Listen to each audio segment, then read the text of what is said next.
trata dos temporários, né? Lei 8.745, 8.742, também de 93, é a Lei da Assistência Social. A assistência social é uma das espécies de Seguridade Social prevista lá no artigo 203 da Constituição Federal, só para não confundir, né?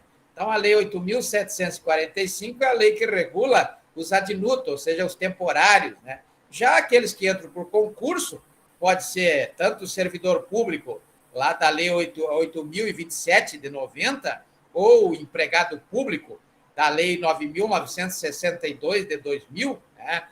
Não confundamos com o empregado normal, aquele lá do artigo 3º da CLT, né?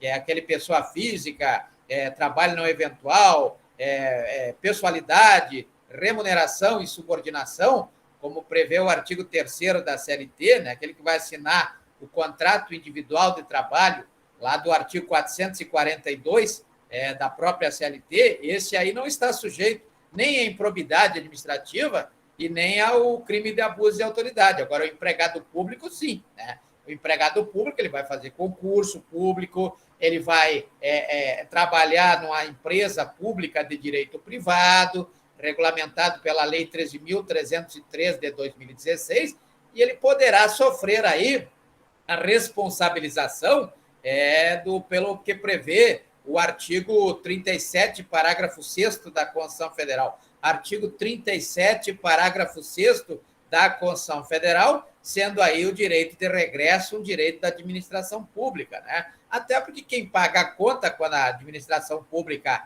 se vê obrigada a indenizar alguém é a própria sociedade, é o próprio povo, né? Então, o que é um crime de abuso de autoridade? O crime de abuso de autoridade é aquele crime que está lá na Lei 13.869 de 2019, e aí são vários crimes. Começa lá no artigo 9º, né? E aí temos, por exemplo, um crime que está ontem, eu estava assistindo uma discussão a respeito na televisão, quanto ao abuso de autoridade, logicamente, conforme prevê o artigo 15, inciso 1º da Lei 13.869 de 2019, né? Aquele policial, no caso era um policial civil, que obrigou uma pessoa a falar, né? Porque preservar o silêncio, ficar calado, é um direito fundamental do cidadão, né? Está previsto lá no Pacto de São José da Costa Rica, no artigo 8º, número 2, a linha G, artigo 8º, número 2, a linha H, né? A linha G é o duplo grau de jurisdição. Então, nós temos lá o direito de ficar calado, no decreto 678 de 92, do artigo 8º, número 2, a linha G, né? Que é exatamente esse direito de ficar calado, conforme prevê o artigo 5º, inciso 63 da Constituição Federal, e esse ficar calado ele tem um sentido, né? O sentido não é simplesmente ficar calado como deboche, né? Às vezes parece deboche, porque, na verdade, tem dois sentidos. Aí, o primeiro sentido é que, toda vez que se trata de crime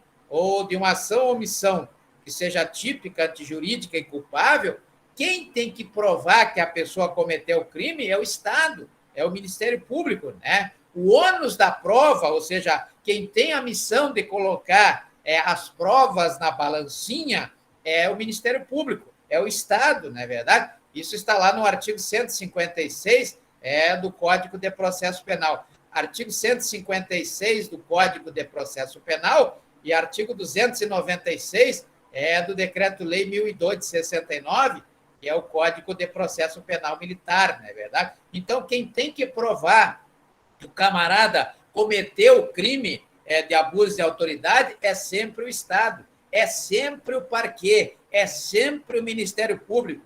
Quem tem que colocar as provas, sejam elas testemunhais, sejam elas documentais, sejam elas periciais, na balancinha é o Ministério Público. É o Ministério Público que tem que colocar aquilo que ele vai alegar na denúncia lá do artigo 41 do Código de Processo Penal, ele vai ter que colocar lá na balancinha, né? Então, tudo que for alegado vai ser colocado na balancinha.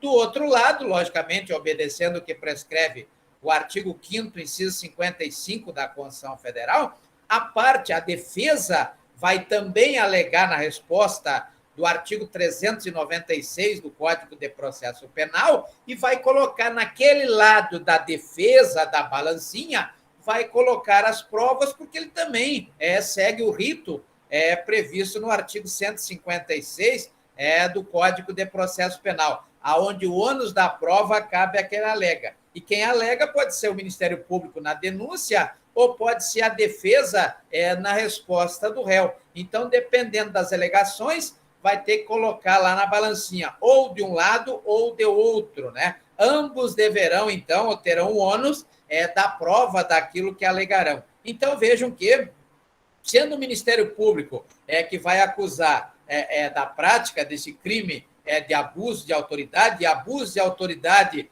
é exatamente o desequilíbrio que o agente público comete ou pratica quando ele deixa de observar a regra do princípio da legalidade, que impõe a ele uma competência, e essa competência, o agente público, significa, de um lado, o poder que ele terá, e do outro lado, o dever que ele terá. Então, veja que temos aí uma relação dever-poder ou poder-dever, dependendo da situação, dependendo do ato a ser praticado. Então, a lei estabelece o limite do poder e o limite do dever. Quando há um desequilíbrio, aí nós temos o abuso de autoridade. Então, veja que essa medida é muito utilizada nos filmes americanos, né? A quinta emenda da Constituição dos Estados Unidos, a quinta emenda traz aí o direito ao silêncio,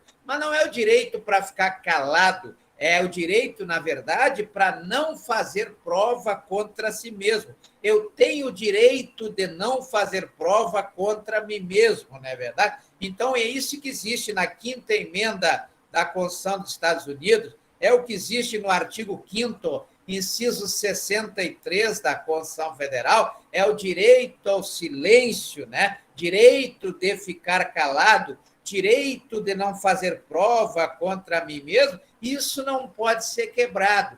Quando a autoridade policial, ou qualquer autoridade que tenha competência, que tenha o poder estipulado em lei, que tenha o dever estipulado em lei, desequilibrar essa relação dever-poder ou poder-dever, dependendo da relação, ele poderá ser aí condenado pela prática de um crime de abuso de autoridade previsto no artigo 15, inciso 1º da Lei 13.869 de 2019. Então, o que é um crime? Para ser um crime, o que precisa para que essa pessoa que force, essa autoridade policial, esse agente público, quando ele força alguém a falar, o que é preciso para que seja um crime de abuso de autoridade? Primeiro, o que ele tem que colocar o Ministério Público lá na balancinha? Dependendo, à luz do que prevê o artigo 156 do Código de Processo Penal, ele terá que alegar na denúncia do artigo 41 do Código de Processo Penal e colocar as provas lá na balancinha. O que ele vai ter que colocar? Primeiro, logicamente, ele vai ter que demonstrar que essa ação ou omissão está enquadrada na lei, né? Está enquadrada no que prevê a Lei 13.869 de 2019. Uma vez que ele coloque lá que existe essa possibilidade, que está enquadrado exatamente como prescreve o artigo 5º, inciso 39 da Constituição Federal, artigo 5º, inciso 39 da Constituição Federal, quando prevê que não há crime sem lei anterior que o defina, né? E a pena também tem que estar combinada na lei, a pena tem que estar estimulada na lei, né? Então, a sanção criminal, nesse caso, tem que estar na lei. Então, por isso é que é combinada na lei, né? Como prevê o artigo 5º, inciso 39 da Constituição Federal, como está no artigo 1º do Código Penal, está no artigo 1º do Decreto-Lei 1001 de 69, que é o Código Penal Militar, não é verdade? Então, veja que isso é que vai ter que ser a primeira prova que vai para a balancinha é essa, né? A segunda prova